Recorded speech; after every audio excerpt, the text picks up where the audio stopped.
Hi my self doctor Shashi Boricha आपका मेरे channel पे बहुत बहुत स्वागत करती हूँ। आज मैं आपको एक कंडीशन एक्सप्लेन करूँगी जिसका नाम है यूरेथ्रल स्ट्रिक्चर। मैं आपको बताऊँगी कि ये क्या होता है, इसमें क्या क्या सिम्टम आते हैं, इसके कॉज क्या है और साथ ही साथ कुछ होम्योपैथिक मेडिसिन जो आप इस कंडीशन के लिए यूज़ कर सकते हैं। लेकिन उससे पहले आप प्लीज़ मेरे चैनल को सब्सक्राइब कर लीजिए और जो बेल आइकन है उसे प्रेस कर लीजिए ताकि आपको मेरे आने वाली वीडियोज़ का नोटिफिकेशन मिलता रहे। तो चलिए स्टार्ट करते हैं। सबसे पहले आखिर यूरेथ्रल स्ट्रिक्चर क्या होता है। तो ये एक तरीके का कंडीशन है जिसमें यूरेथ्रा में नैरोइंग हो जाती है, यूरेथ्रा काफ़ी ज़्यादा पतली होने लग जाती है। यूरेथ्रा एक तरीके का ट्यूब है जो यूरिन को कैरी करता है और ये यूरिन को ब्लैडर से लेके टिप ऑफ द पेनिस तक कैरी करता है। कई बार ऐसा देखा जाता है कि मेल्स को जब यूरेथ्रल स्ट्रिक्चर होता है तो उन्हें काफ़ी ज़्यादा स्ट्रेनिंग होती है और यूरिनेशन में उन्हें डिस्कम्फर्ट फील हो सकता है और जैसे जैसे टाइम जाता है ये कंडीशन बहुत ज़्यादा सीवियर हो जाती है और उन्हें यूरिनेशन में बहुत ज़्यादा प्रॉब्लम हो सकती है, यूरिनेशन प्रॉपरली नहीं होता है। अब मैं आपको इसके सिम्टम बता देती हूँ कि अगर किसी पर्सन को यूरेथ्रल स्ट्रिक्चर हुआ है तो उसमें आपको क्या क्या सिम्टम्स दिखाई देंगे। तो फर्स्ट इंपॉर्टेंट सिम्टम यही है कि पर्सन को बहुत ज़्यादा स्ट्रेनिंग करनी पड़ेगी, बहुत फोर्स करना पड़ेगा यूरिनेशन के लिए। इसके अलावा पर्सन को यूरिनेशन के टाइम में बहुत ज़्यादा पेन होता है, उन्हें डिस्कम्फर्ट फील हो सकता है। कई केसेस में ऐसा देखा जाता है कि पेन बहुत ज़्यादा सीवियर हो जाता है। इसके अलावा ऐसे पर्सन को नैरोइंग की वजह से बार बार इन्फेक्शन होने लग जाते हैं क्योंकि यूरेथ्रल ट्यूब काफ़ी ज़्यादा पतली हो चुकी है तो वहाँ पे इन्फेक्शन आराम से हो सकता है। तो पर्सन को ईजिली यूटीआई हो सकता है। यूटीआई का मतलब है यूरिनरी ट्रैक इन्फेक्शन। पर्सन को नैरोइंग की वजह से बहुत ईजिली बैक्टीरियल इन्फेक्शन हो सकता है। इसके अलावा ऐसे पर्सन को प्रोस्टेट ग्लैंड में भी सिम्टम आ सकते हैं। ऐसे पर्सन को प्रोस्टेट ग्लैंड में इन्फ्लामेशन हो सकता है या फिर उन्हें किसी भी तरीके का इन्फेक्शन हो सकता है।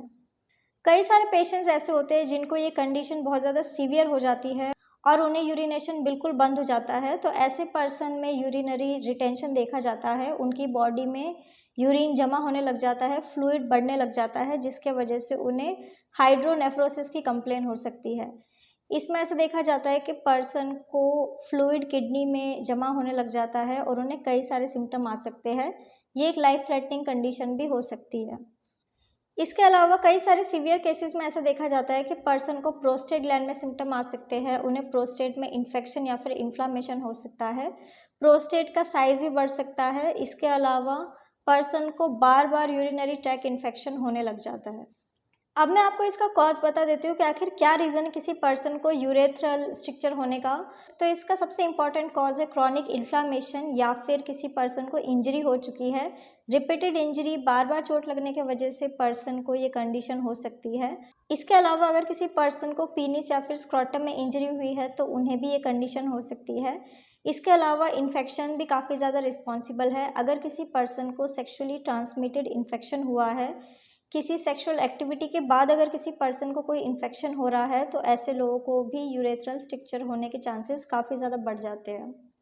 इन्फेक्शन जैसे कि क्लेमाइडियल इन्फेक्शन, अगर मेल या फीमेल किसी को भी ये इन्फेक्शन होता है तो उसके बाद यूरेथ्रा में उन्हें नैरोइंग हो सकती है। इसके अलावा कई सारे मेडिकल इंस्ट्रूमेंट के यूज़ के बाद भी पर्सन को स्ट्रिक्चर फॉर्म हो सकता है। जैसे कि अगर किसी पर्सन को कैथेटर लगा था, कुछ टाइम तक उन्हें कैथेटर लगा हुआ था तो ऐसे पर्सन को ये कंडीशन हो सकती है। इसके अलावा कई सारे इंस्ट्रूमेंट होते हैं जो सर्जरी के टाइम यूरेथ्रा में इंसर्ट किए जाते हैं तो उसके वजह से भी पर्सन को यूरेथ्रा में स्ट्रिक्चर फॉर्म हो सकते हैं। यूरेथ्रा में अगर कोई इंस्ट्रूमेंट को आप इंसर्ट करते हो, वहाँ बार बार इंजरी होती है तो उसके वजह से स्कार टिश्यू फॉर्म होने लग जाते हैं और यूरेथ्रल ट्यूब में स्ट्रिक्चर फॉर्म हो सकते हैं। अब मैं आपको कुछ होम्योपैथिक मेडिसिन बता देती हूँ जो आप इस कंडीशन के लिए यूज़ कर सकते हैं। तो मेडिसिन जैसे कि आप सल्फ आयोड 30 मेडिसिन का यूज़ कर सकते हैं, आप मैग्नीशियम म्यूट 30 मेडिसिन का यूज़ कर सकते हैं। इसके अलावा आप मर्कसोल 30 या फिर आप थायोसिनामिनम 30 मेडिसिन का यूज़ कर सकते हैं। ये सारी की सारी मेडिसिन आप 4 ड्रॉप दिन में 2 बार डायरेक्ट अपने टंग के ऊपर यूज़ कर सकते हैं। सो फ्रेंड्स, ये था यूरेथ्रल स्ट्रिक्चर। मैंने आपको बताया कि ये क्या होता है, इसमें क्या क्या सिम्टम आते हैं, इसके कॉज क्या है और साथ ही साथ कुछ होम्योपैथिक मेडिसिन जो आप इस कंडीशन के लिए यूज़ कर सकते हैं। तो अगर आप किसी भी कंडीशन के लिए मुझसे कंसल्ट करना चाहते हैं तो आप मुझे मेरे व्हाट्सएप नंबर पे मैसेज कर सकते हैं, मैं आपको रिप्लाई करूँगी। तो अगर आपको मेरा ये वीडियो यूज़फुल और इन्फॉर्मेटिव लगा हो तो आप प्लीज़ इसको लाइक कर दीजिए और साथ ही साथ आप मेरे चैनल को सब्सक्राइब कर लीजिए और जो बेल आइकन है उसे प्रेस कर लीजिए ताकि आपको मेरे आने वाली वीडियोज़ का नोटिफिकेशन मिलता रहे।